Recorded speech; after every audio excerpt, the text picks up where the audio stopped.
J'espère que vous êtes une fois encore en pleine forme, et si vous n'êtes pas en pleine forme, vous avez qu'à faire une petite sieste. Il paraît que c'est bon. Il paraît que c'est bon.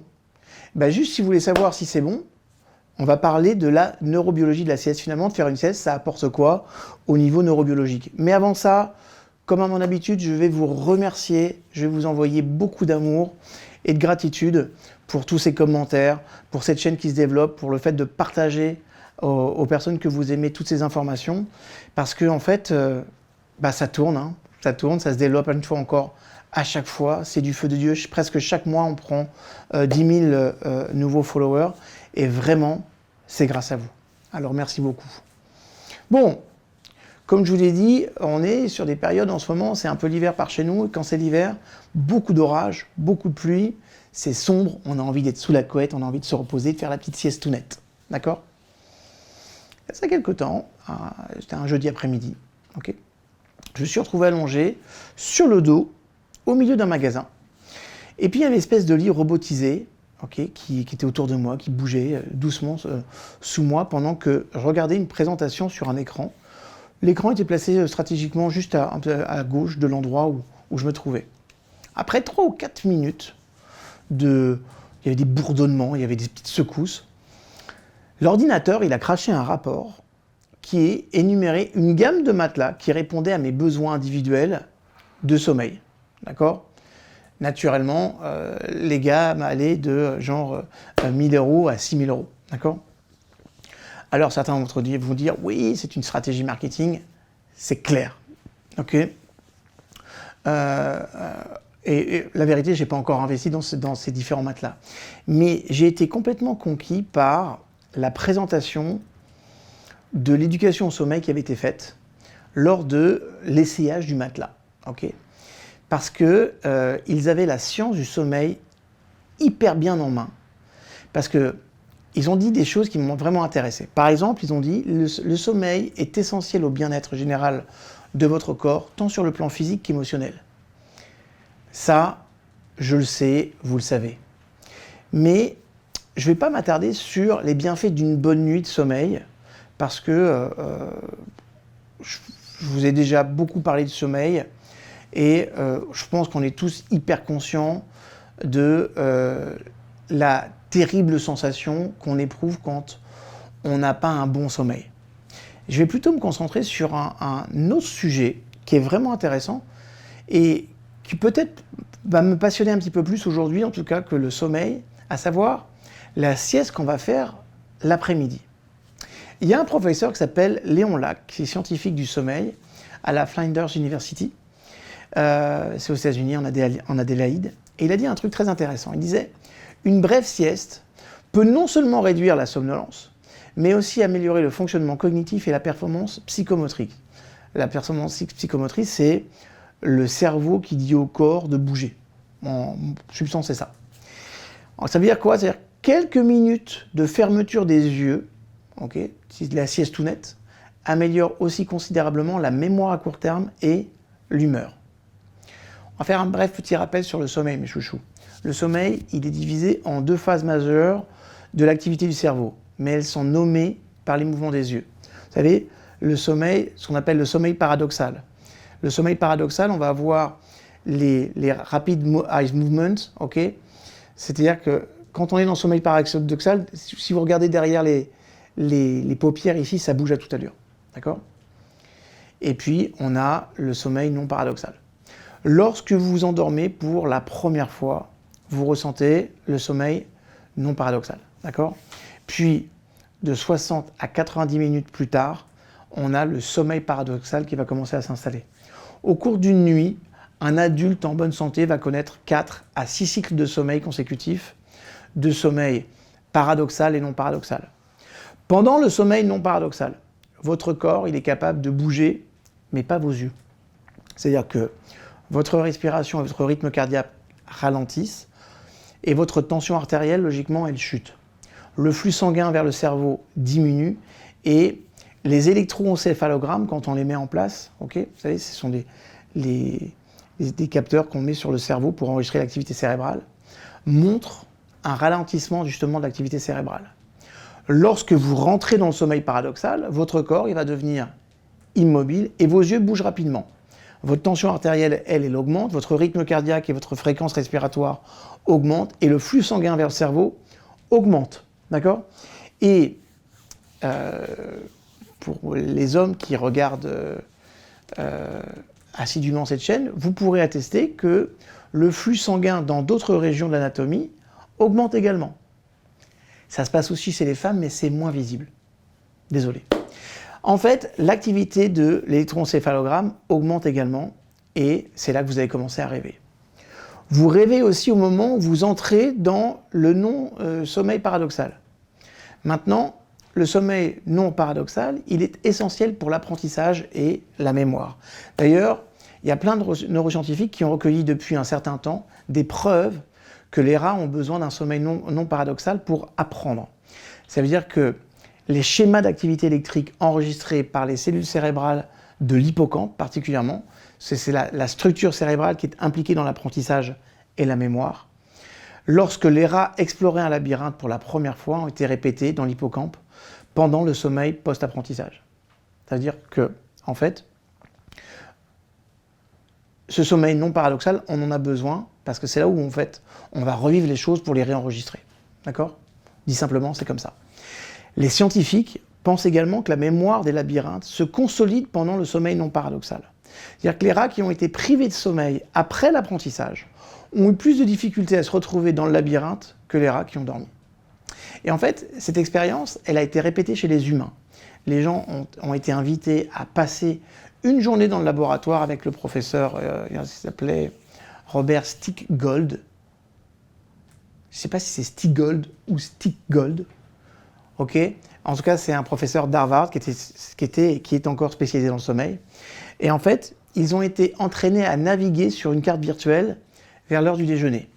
Puis, ils se sont mis à l'aise pour faire la sieste immédiatement après.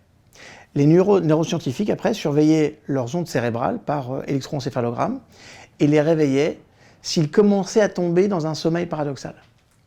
Le deuxième groupe des personnes qui ont navigué dans le labyrinthe a été laissé à l'écart pour s'asseoir tranquillement, mais sans faire de sieste. En fait, l'étude a montré que les personnes qui ont fait la sieste ont obtenu de bien meilleurs résultats que les personnes qui n'ont pas fait de sieste lorsqu'elles ont été testées à nouveau pour naviguer dans le labyrinthe. Et d'ailleurs, le professeur Stickgold, il a dit « Le sommeil améliore les souvenirs, il les rend plus forts, il les rend plus efficaces ». Les recherches que j'ai faites sur la sieste de l'après-midi, en tout cas, m'ont appris que la clé pour tirer le meilleur parti de la sieste pendant l'après-midi, c'est de la garder courte. Vous le savez, mais je vais vous le dire. Quand je sens venir le marasme du milieu de l'après-midi, personnellement, moi je le fais. Je règle mon smartphone sur 25 minutes, parce que les tests disaient entre 22 et 30, j'ai mis 25. Le but, c'est de ne pas tomber dans un sommeil profond. Et je suppose, sans faire mon propre EEG, que j'évite le sommeil paradoxal. Donc, je ne me réveille jamais sonné, et ça n'interfère pas avec mon sommeil la nuit. C'est pour ça qu'en fait, pourquoi il ne faut pas faire des grandes siestes? Parce que si vous faites des grandes siestes, vous prenez sur votre sommeil la nuit. D'accord? Maintenant, stimuler votre mémoire et votre humeur en faisant une courte sieste de l'après-midi, c'est ça la stratégie. D'ailleurs, en 2015, j'avais donné une intervention, genre une sorte de TED Talk pour une conférence de neuroscientifiques. Et j'avais choisi de parler de mon amour et l'évidence en faveur de la sieste de l'après-midi et que ça soit vraiment stratégique. C'est-à-dire, j'avais dit, ok, même si parfois on a des difficultés de sommeil, ce qui est mon cas, okay, depuis de nombreuses années, je suis quelqu'un qui dort peu et ça peut être un peu agité parfois. Okay, mais je pense que c'est le cas aujourd'hui de beaucoup de personnes qui sont un petit peu comme moi hyperactives. Et ce qui me permet vraiment de bien m'en sortir, c'est de faire une siestounette dans la journée. Voilà. J'appelle ça la siestounette. Intégrer la siestounette dans votre vie. Ok? Alors la question qu'on peut se poser, c'est faire la sieste, c'est bien, pas bien. En tout cas, dans cette vidéo, je vais vous décrire les avantages cognitifs de la sieste de l'après-midi. Moi, j'appelle ça vraiment la sieste stratégique. La sieste, écoutez-moi bien, facilite le fonctionnement exécutif, la formation de la mémoire, l'apprentissage ultérieur et la régularité émotionnelle. Maintenant, certaines études établissent un lien entre les siestes fréquentes et les résultats négatifs, surtout chez les personnes âgées. Ces études sont résumées dans une revue de la médecine du sommeil. Ça date de 2017, donc peut-être que c'est actualisé depuis. Et voilà ce qu'on pouvait lire en tout cas dans cette revue. Ça veut dire quoi? C'est-à-dire que malgré ces avantages, les avantages de la sieste, les siestes fréquentes ont également été associées à des résultats négatifs, déclin cognitif, hypertension, diabète, particulièrement chez les populations plus âgées. Alors on va dire, c'est paradoxal David. En fait, l'une des raisons des effets bidirectionnels, c'est quand vous avez deux études qui disent l'effet contraire et que les choses sont apparentes et testées, on appelle ça dans notre jargon un effet bidirectionnel. Okay, donc, l'effet bidirectionnel apparent des siestes pourrait être le but de la sieste. Okay, ça veut dire quoi? C'est-à-dire que l'écart entre le résultat peut exister parce que les siestes chroniques, c'est-à-dire des siestes fréquentes au cours de plusieurs mois ou années, pourraient être distinctes des siestes aiguës, c'est-à-dire une seule sieste dans un milieu bien contrôlé. Comme je l'ai dit tout à l'heure, j'aime parler de siestes stratégiques, c'est-à-dire des siestes à courte durée pour des raisons précises. Il ne s'agit pas d'une sieste pour combler le temps, ni d'une sieste due à l'ennui, à la récupération ou à une mauvaise santé. D'accord? Alors, est-ce qu'il faut prescrire des siestes l'après-midi? En clair, ce que les études montrent, chez les personnes jeunes et en bonne santé, une sieste à la mi-journée est ultra bénéfique. Une période de sommeil de mi-journée minimise la somnolence tout en améliorant le fonctionnement. Notamment, on voit ça chez les cadres. Posez-vous la question pourquoi les entreprises multimilliardaires comme Google, Facebook ont des salles de sieste? Parce qu'en fait, la sieste facilite également la consolidation de la mémoire, de l'apprentissage et le traitement des émotions. Et ça offre un avantage aussi somatique supplémentaire, c'est-à-dire que ça permet la récupération physique. Chez les populations jeunes et en bonne santé qui ont besoin d'une intervention émotionnelle ou cognitive, la sieste, elle peut être vraiment prescrite. Dans les populations plus âgées, les siestes excessives ont été associées à des résultats négatifs.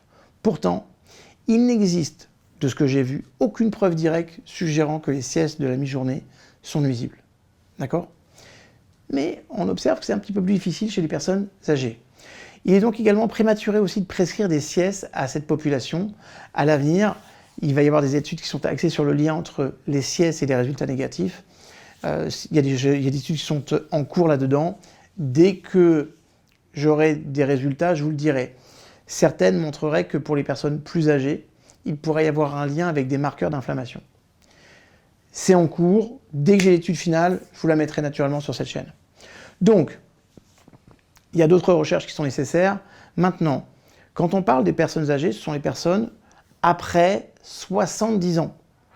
Toutes les populations avant 70 et les personnes qui sont actives, de faire la sieste de milieu d'après-midi, ce qu'on appelle la sieste stratégique. Et une fois encore, je ne fais pas la sieste parce que je manque profondément de sommeil. Je fais une sieste stratégique pour reposer mon esprit et de me permettre de stimuler toutes les stratégies d'apprentissage, de mémoire et la gestion de mes émotions. Dernier point de détail, quand vous faites une sieste, assurez-vous d'être dans une pièce silencieuse et couvrez-vous les yeux. Couvrez-vous les yeux pour avoir le noir complet. Pourquoi je vous dis ça? Parce que c'est dans le noir complet qu'en fait on va fabriquer la création de la mélatonine. D'accord? Donc c'est important de l'activer parce que comme ça, en fait, cette même mélatonine que vous aurez fabriquée dans la journée, elle sera biodisponible lorsque vous allez dormir le soir. Et du coup, en fait, cette sieste courte-là, elle a tous les avantages que je vous ai donnés, mais en plus, elle vous prépare à avoir un bien meilleur sommeil. Que demande le peuple? Ce que demande le peuple, c'est de liker si vous avez aimé ces vidéos, de la partager, parce que parfois il y en a aussi qui ont des scrupules, parce qu'on a honte, on va se dire mais non, quand même, je ne vais pas faire de sieste. Stratégiquement, pour être efficace, c'est important de mettre notre cerveau au repos. Ce que très peu de gens peuvent faire en vrai. On pourrait y arriver par de la méditation, par de la relaxation guidée, mais c'est pas toujours facile. Une sieste, c'est vraiment simple à mettre en place, tout le monde peut le faire, c'est ultra stratégique. Juste, si vous êtes une personne âgée après 70 ans, assurez-vous que cette sieste reste stratégique parce que vous êtes actif, mais pas parce que vous récupérez sur votre sommeil, ce qui pourrait être handicapant. Ça marche? Je vous aime, je vous retrouve sur une prochaine vidéo. À très bientôt.